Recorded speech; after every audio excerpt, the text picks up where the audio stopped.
آج کا میرا موضوع ان احادیث کے بارے میں ہے جس کے الفاظ کم ہیں اور معانی زیادہ۔ ہر بندہ اپنی عقل کے مطابق گفتگو کرتا ہے۔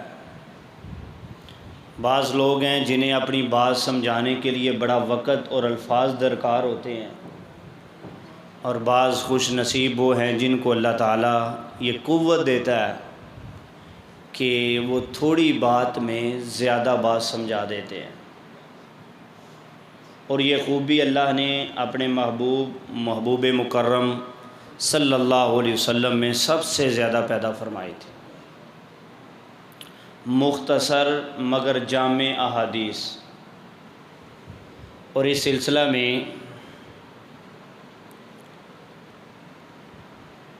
آج کے اس دور کو بھی دیکھا جائے جب تقریباً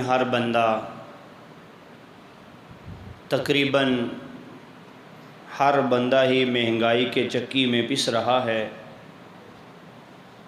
اللہ کا یہ شکر اور انعام و اکرام ہے کہ وہ اپنے فضل سے معاملات کو چلا رہا ہے،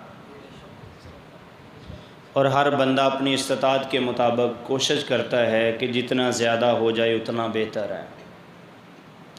جیسا کہ میں نے حدیث سنائی تھی، پیارے آقا صلی اللہ علیہ وسلم نے فرمایا کامل مومن وہ ہے جو دوسروں کے لیے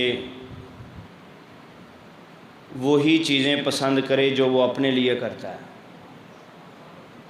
تو ہر بندہ یہ چاہتا ہے کہ میری آمدنی زیادہ ہو، تو جو لوگ اس کے ماتحت ہیں اسے بھی یہ چاہیے کہ جتنا ممکن ہے وہ ان سے تعاون جو کر سکتا ہے وہ اسے ضرور کرنا چاہیے۔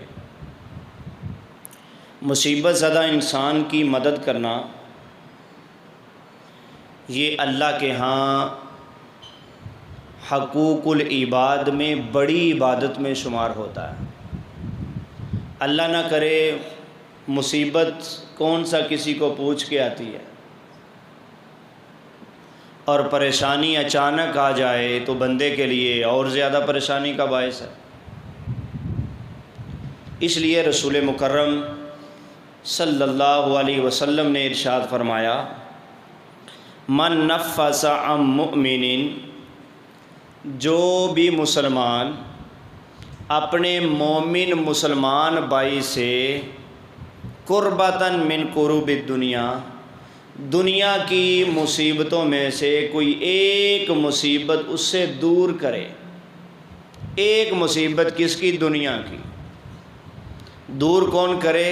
کوئی مومن بندہ۔ اب وہ تو اسے دعائیں دے گا کہ اس نے مصیبت میں میری مدد کی ہے، مجھ سے تعاون کیا ہے۔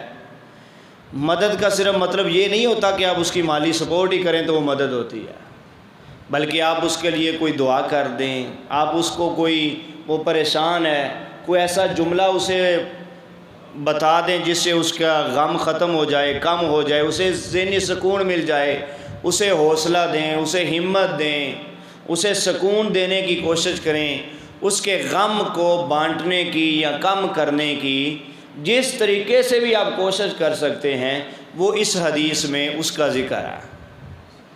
تو فرمایا کہ جو مال سے کر سکتا ہے مال سے کر دے، جو الفاظ سے کر سکتا ہے وہ الفاظ سے کر دے، جو اس کے علاوہ باقی کسی اور معاملات سے کسی کی مصیبت زدہ کی مصیبت کو دور کرتا ہے۔ اور یہ آپ بھی جانتے ہیں کہ بندہ کو مصیبت میں ہو نا، کہ اس کی مدد کرے نا، تو یقین جانیے ایسا بندہ نہیں کہ بلایا جاتا، ایسا بندہ پھر بولتا نہیں ہے، اور بندہ نہیں اسے بولتا تو آپ کا کیا خیال ہے کہ اس مصیبت دور کرنے والے کو رب بھول جائے گا؟ اللہ اکبر کبیرہ۔ اب ذرا اس حدیث کے ذرا جوڑ کو دیکھیے، ذرا غور فرمائیے۔ پیارے آقا صلی اللہ علیہ وسلم فرماتے ہیں جو بھی مسلمان کسی دوسرے مسلمان کی، مومن کی دنیا کی ایک مصیبت دور کرتا ہے، اللہ اس پہ خوش ہوتا ہے، اللہ اس سے راضی ہوتا ہے، اور راضی ہو کے کیا اعلان کرتا ہے؟ نفس اللہ عنہ قربتاً۔ یہاں بندے نے مصیبت دور کی اب جس نے مصیبت میں مدد کی ہے اس مدد کرنے والے کو مصیبت سے بچائے گا. حضور فرماتے ہیں کون بچائے گا اسے؟ اس کا رب بچائے گا. اللہ اکبر. جب رب تعالیٰ کسی کو مصیبت سے بچاتا ہے تو اسے کوئی پریشان. اللہ اکبر. ذرا اگلے جملے دیکھیے, توجہ ہے نا اب احباب کی. پیارے آقا صلی اللہ علیہ وسلم فرماتے ہیں یہاں مومن نے مصیبت دور کی, وہاں اللہ نے اس کی مصیبت کو, یہاں اس نے دنیا کی مصیبت دور کی. پیارے آقا صلی اللہ علیہ وسلم فرماتے ہیں قربۃ من قروب یوم القیامہ, اس مصیبت زدہ کی مصیبت میں مدد کرنے والے کو جب قیامت کے دن کوئی مصیبت اور پریشانی آئے گی تو اللہ تعالیٰ اس مومن کی مدد کی وجہ سے اس کی مدد فرما کر اس سے مصیبت دور کر دے. یہاں دنیا کی مصیبت ہے, وہاں اس کے بدلے میں آخرت کی. یہاں بندے نے دور کی, وہاں اللہ نے دور کی ہے. تو آج کے اس دور میں ہر بندے کو ایک دوسرے کی مدد کی ضرورت ہے. اور ویسے بھی آپ جانتے ہیں معاشرتی طور پر بندہ کسی دوسرے بندوں سے الگ تھلگ ہو کر زندگی نہیں گزار سکتا. رہنے سہنے کے لیے اسے ایک دوسرے سے تعاون, مدد, ان ساری چیزوں کی ضرورت پڑتی رہتی ہے, اور اس کے بغیر اس کا گزارا نہیں. کبھی کسی کی مدد پڑ گئی, کبھی رشتہ دار کی, کبھی ہمسائے کی, کبھی غریب کی, کبھی امیر کی. ایک دوسرے کے ساتھ مدد کر کے ہی معاشرے جو ہے پروان چڑھتے. اس کے بغیر بندہ یہ نہیں کہہ سکتا کہ میں کسی کی مدد نہیں کروں گا کیونکہ مجھے مدد کی ضرورت کبھی پڑ ہی نہیں سکتی. ایسا نہیں ہو سکتا. اللہ سب کے لیے خیر ہی فرمائے ہمیشہ. میں نے عرض کیا ہے مصیبت پوچھ کر نہیں آتی, کب کس پر نازل ہو جائے کسی کو کوئی خبر نہیں ہے. لیکن جو بندہ دوسرے کی مدد کرتا ہے پھر اس کی مدد اس کا رب کرتا ہے. اللہ اکبر. اور پھر اگلے جملے بڑے خوبصورت ہیں حدیث کے. فرمایا من یسر علی مؤثر, جو بندہ تنگ دست پر آسانی کرے. کوئی تنگ دست ہے, کوئی مشکل میں مبتلا ہے, من یسر علی مؤثر, جو تنگ دست بندے کے لیے آسانی پیدا کرے گا. یسر اللہ علیہ فی الدنیا والآخرہ, اس نے دنیا میں اس کے لیے آسانی کی, اس آسانی کے بدلے میں اللہ تعالیٰ اس پر دنیا میں بھی آسانی کرے گا اور آخرت میں بھی کرے گا. یہ جو دعا ہے نا ربنا آتنا فی الدنیا حسنۃ وفی الآخرۃ حسنہ, اس کا علماء نے ایک معنی یہ بھی کیا ہے کہ یا اللہ ہمیں دنیا میں بھی آسانی دے دے, آخرت میں بھی آسانی دے دے. دنیا میں بھی آسانی دے دے اور آخرت میں بھی آسانی دے دے. تو رب ذوالجلال فرماتا ہے اگر دنیا اور آخرت کی آسانی چاہیے تو یہ صرف دعا سے ہی نہیں ملے گی. من یسر علی مؤثر, میرے نبی کے اس فرمان کو پڑھ کہ میرے نبی نے فرمایا کہ جو بندہ کسی تنگ دست کے لیے آسانی کرے اللہ اس پر دنیا میں بھی آسانی کرتا ہے, آخرت میں بھی آسانی کرتا ہے. اور اس آسانی کا ذکر کرتے ہوئے اللہ نے قرآن میں ارشاد فرمایا. اللہ تعالیٰ قرآن میں فرماتا ہے وَإِن كَانَ ذُو عُسْرَةٍ فَنَظِرَةٌ إِلَىٰ مَيْسَرَةٍ, کہ تو خوش نصیب ہے کہ تجھ سے کسی نے مال مانگا, قرض مانگا, تو نے اسے قرض دے دیا. تو خوش نصیب ہے کہ قرض لینے والوں میں سے نہیں, قرض دینے والوں میں سے ہے. یہ اس پر بھی بندے کو اللہ کا شکر ادا کرنا چاہیے کہ اللہ نے مجھے قرض لینے والے حالات اور معاملات سے بچایا ہے, اور قرض دینے والوں میں اللہ نے مجھے پیدا فرمایا ہے, اور قرض دینے والوں کی صفوں میں مجھے شامل فرمایا ہے. مقروض بندہ جانتا ہے کہ اس کی زندگی کتنی اجیرن ہوتی ہے. اگر وہ خالص ہو نیت میں قرض اتارنے میں تو پھر رب ذوالجلال کی مدد بھی ہوتی ہے.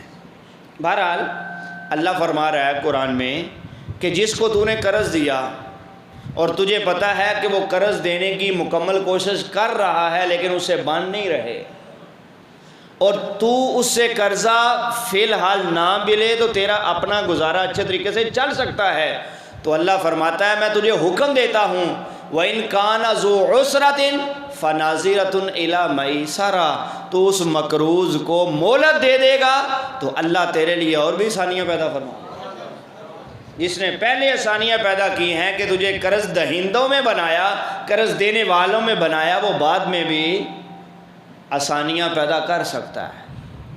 پیارے آقا صلی اللہ علیہ وسلم فرماتے ہیں قیامت قائم ہوگی، لوگوں کے حساب کا معاملہ، عذاب کا معاملہ چل رہا ہوگا۔ ایک بندہ ہوگا، اس کے نیکیاں اور برائیاں برابر ہو جائیں گی۔ اب وہ دیکھے گا کہ میرے لیے کیا فیصلہ ہوتا ہے، نیکیاں اور برائیاں دونوں برابر ہیں، میرے لیے کیا فیصلہ ہوتا ہے۔ ایک طرف اسے جہنم کا غم ستا رہا ہے، دوسری طرف اسے اپنے رب کی رحمت بھی نظر آ رہی ہے۔ وہ پھنس گیا، سوچ رہا ہے اب میرا کیا بنے گا۔ میرے بارے میں رب جو بھی فیصلہ فرما دے، جہنم کا کر دے تو تب بھی میرے اعمال ایسے ہیں کہ نیکی، جنت میں جانے کے لیے نیکی کوئی نہیں۔ اگر جنت کا میرے لیے فیصلہ فرما دے تو اس کی مہربانی ہے۔ اسی انتظار میں ہوگا، پریشان ہوگا۔ اللہ اس سے فرمائے گا کہ اے میرے بندے، کوئی اور نیکی یاد کر جو تو نے کی ہو۔ وہ بڑی نظر ہر چیز دوڑائے گا، اسے کہیں سے کوئی یاد نہیں آئے گی۔ آخر چونکہ اسے ضرورت ہے، اور ضرورت کے وقت کوئی نہ کوئی بندہ جو ہے وہ کام تلاش کر ہی لیتا ہے۔ اللہ کی بارگاہ میں عرض کرے گا، یا اللہ شاید کہ یہ تیرے ہاں نیکی میری قبول ہو جائے، مجھے نیکی یاد ہے، اور تو پتہ ہے کہ میں ایک تاجر تھا، ایک دکاندار تھا، اور میری یہ عادت تھی کہ اگر کوئی مجبور مجھ سے ادھار لینے کے لیے آتا تو میں اسے دے دیا کرتا، اور اگر وہ ادھار مجھے دے دیتا تو مہربانی، اگر نہ دیتا تو میں اس کو اور زیادہ مہلت دے دیتا، میں اسے مہلت دے دیتا تھا۔ اے میرے رب، تو جانتا ہے کہ خالصتاً یہ نیکی اور اس کو جو مہلت دینا ہے یہ صرف میں نے تیری رضا کے لیے کیا ہے، کہ اس طرح مخلوق کے ساتھ آسانی کرنے سے رب راضی ہو جاتا ہے۔ یا اللہ یہ نیکی قبول ہے تو مہربانی فرما دے۔ تو اللہ تعالیٰ اس کی اس نیکی کو نیکیوں کے پلڑے میں ڈال کر اس کے لیے جنت کا اعلان فرما دے کہ اس بندے نے مشکل زدہ اور تنگ دست بندے کے لیے آسانی کی۔ کون سی آسانی کی؟ قرض معاف نہیں کیا بلکہ اس کو مہلت دے دی۔ یقین کریں جو مہلت سے بندے کو ثواب ملتا ہے وہ تو ہے ہی۔ اگر بندے کے پاس آسانی ہے کہ اسے قرضہ نہ لے تو اس کا گزارا چل سکتا ہے۔ قرآن میں اللہ فرماتا ہے وَأَن تَصَدَّقُوا خَيْرٌ لَكُمْ إِن كُنتُمْ تَعْلَمُونَ۔ اے میرے بندے، وہ تنگ دست ہے، کوشش کرتا ہے، نہیں بن پا رہے، اگر تو مہربانی کرے اس کو معاف کر دے تو تیرا رب تجھے اس سے بھی بہتر عطا کرے گا۔ یہ اللہ فرما رہا ہے میرا تجھ سے وعدہ وَأَن تَصَدَّقُوا خَيْرٌ لَكُمْ، اگر تو معاف کر دے گا تو اور زیادہ بہتر ہے۔ پیارے آقا صلی اللہ علیہ وسلم نے صحابہ رسول کو جمع فرما کے ایک حدیث سنائی بڑی مزیدار۔ آپ صلی اللہ علیہ وسلم فرماتے ہیں کہ میں نے جنت کے دروازوں پہ یہ لکھا ہوا دیکھا ہے کہ جو بندہ کسی کو صدقہ دے گا اس کو 10 نیکیاں ملیں گی۔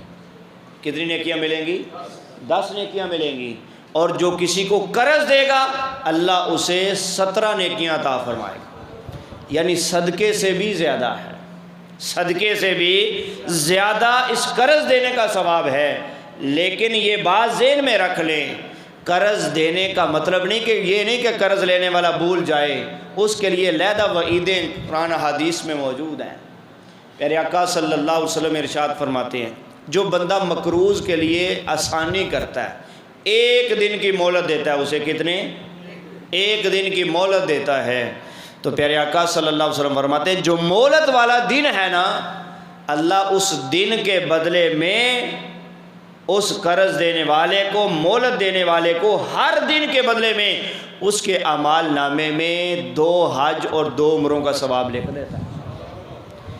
یہ حضور فرما رہے ہیں من یسر علی معسر، جو بندہ تنگ دست کے لیے آسانی پیدا کرے، یسر اللہ علیہ فی الدنیا والآخرہ، اس کے لیے اللہ دنیا میں بھی آسانی پیدا کرے گا اور آخرت میں بھی آسانی پیدا کرے گا۔ اور پھر فرمایا وَمَن سَتَرَ مُسْلِمًا، جو مسلمان کا راز چھپائے، کیا کرے؟ جو مسلمان کا، اللہ قرآن میں کہتا ہے وَلَا تَجَسَّسُوا، او بندہ مومن کیا کر رہا ہے؟ مومن بندے کے عیب ڈھونڈ رہا ہے، اپنے مسلمان بھائی کے اندر عیب ڈھونڈ رہا ہے۔ وَلَا تَجَسَّسُوا، یہ کون سا تو کام کر رہا ہے؟ تجھے یہ پتہ نہیں جب تو عیب کسی کا ڈھونڈے تو یہ کچھ سے میں نے منع کیا ہے، جب کسی کا عیب تلاش کرنا جائز نہیں تو اس کو ظاہر کرنا کیسے جائز ہو سکتا ہے؟ اس کو واضح کرنا کیسے جائز؟ اگر کوئی حضور فرماتے ہیں من ساتر مسلمن، کسی کے ہاتھ میں کسی مسلمان کی کمزوری لگ گئی ہے نا، اس کا ویک پوائنٹ اس کے ہاتھ میں آ گیا ہے، اب وہ اس کے اب اس کی سمجھیں آزمائش شروع ہو گئی، دیکھتے ہیں کہ یہ کیا کرتا ہے، کیا اس کا راز ظاہر کر کے لوگوں کے سامنے اس کو ذلیل کرتا ہے، یا اللہ کی رضا کے لیے اس کے عیب کو چھپا کر اپنے لیے قیامت کے دن آسانی کرتا ہے۔ راز ظاہر کرنے والا اگر یہ سوچے نا کہ جب قیامت قائم ہوگی اللہ تعالیٰ میرے راز ساری دنیا کے سامنے کھول دے تو میں کس کو منہ دکھانے والا بنوں، میرا کیا بنے گا؟ اگر بندہ یہ سوچ لے کہ میں اس کے راز ظاہر کر رہا ہوں، اگر میرے ظاہر ہو گئے تو اب بندہ دنیا میں ہے کون جو دعویٰ کر سکتا ہے کہ میرے اندر کمزوری کوئی نہیں، میرے اندر سستی کوئی نہیں، میرے اندر کوئی عیب کوئی نہیں؟ کوئی انسان ہو کر یہ کوئی دعویٰ، انسان کا لفظی معنی یہ ہے بولنے والا، انسان کا لفظی معنی کیا ہے؟ بولنے والا، نسیان والا، غلطی کرنے والا۔ جب انسان کا لفظی معنی یہ ہے تو سستیاں تو اس سے ہوں گی، اس سے غلطیاں بھی ہوں گی، یہ جان بوجھ کر بھی اس سے سستی ہو سکتی ہے، غلطی سے بھی اس سے گناہ ہو سکتا ہے۔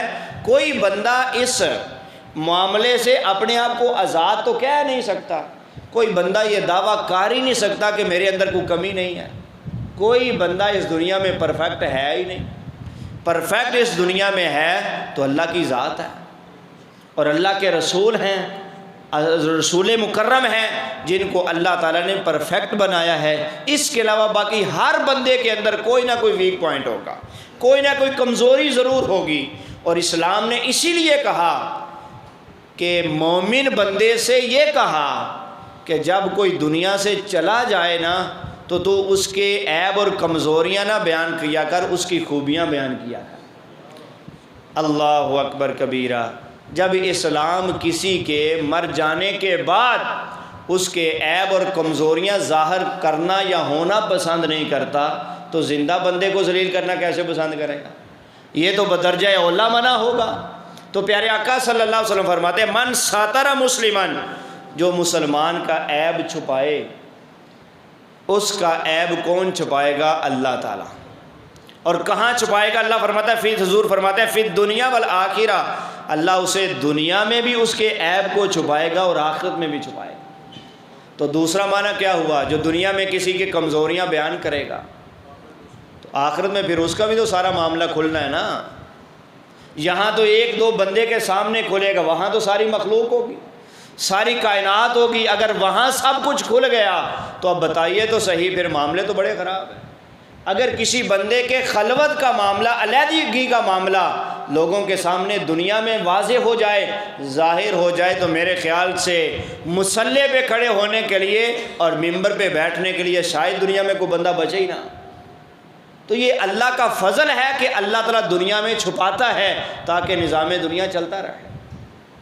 اور بندے کو بھی اس بات کا خیال رکھنا چاہیے کہ کسی کا عیب تلاش کرنے کی کوشش نہ کرے، اگر تلاش کیے بغیر ہی اس کا عیب اور کمزوری مل جائے تو اس کو چھپا دے۔ عربی کا محاورہ ہے صدور الاحراری مقابر الاسراری، جس کا معنی یہ ہے کہ نیک اور مومن بندوں کا جو سینہ ہوتا ہے وہ رازوں کا قبرستان ہوتا ہے، کہ وہ دنیا سے اس راز کو قبر میں تو لے جاتا ہے لیکن ظاہر نہیں ہونے دیتا۔ یہ خالص اور کامل اور اکمل مومن کی نشانی یہ ہے کہ اس کا جو سینہ ہے وہ رازوں کا قبرستان ہے۔ جو عیب، جو راز، جو کسی کی کمزوری اس کے پاس پہنچ گئی، سمجھو وہ دفن ہو گئی، وہ آگے بیان ظاہر نہیں ہوگی۔ وہ جو دنیا میں راز ظاہر نہیں ہونے دیتا وہ کب چاہے گا آخرت میں رسوائی ہو، وہ کب چاہے گا کہ میرا بندہ آخرت میں ذلیل ہو۔ پھر حضور فرماتے ہیں صلی اللہ علیہ وسلم واللہ فی عون العبد ما کان العبد فی عون اخیہ او کما قال۔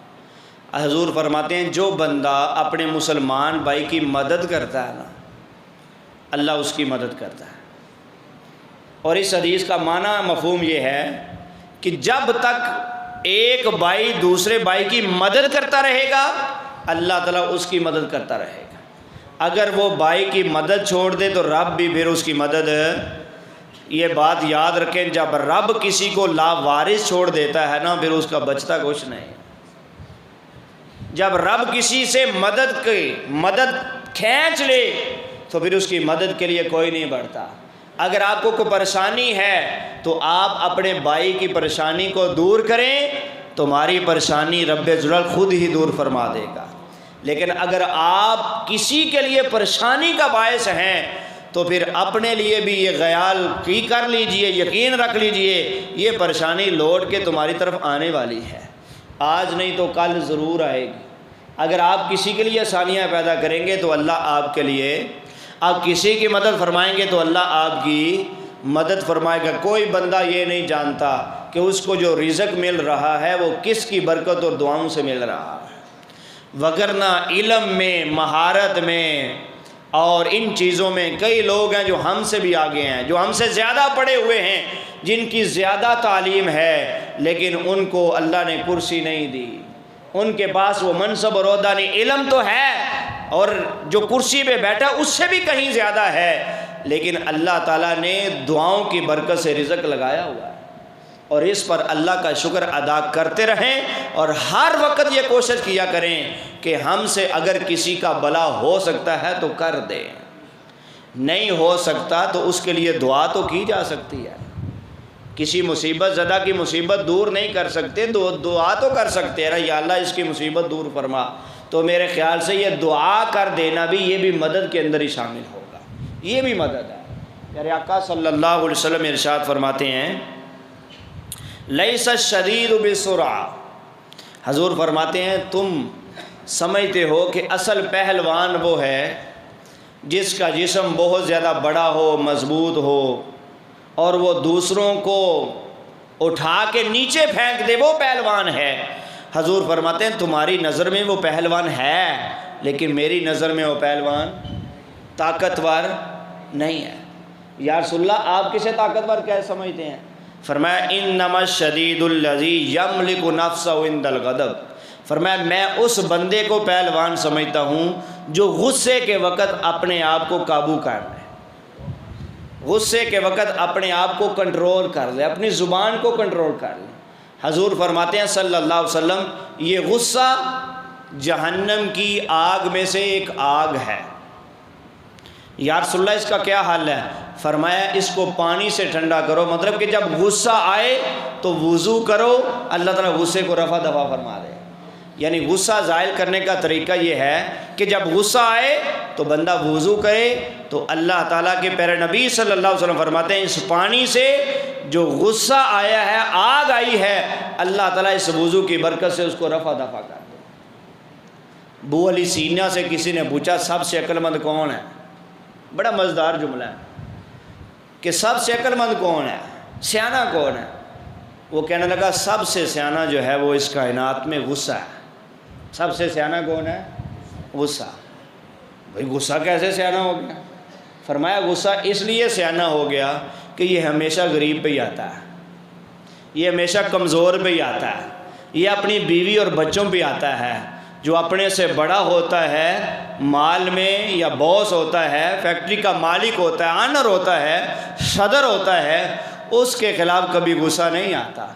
تو کہا غصے سے سیانہ کوئی نہیں، اس کو پتہ ہے کہ کہاں آنا ہے اور کہاں نہیں آنا، تو اس سے تو سیانہ پھر کوئی نہ ہوا۔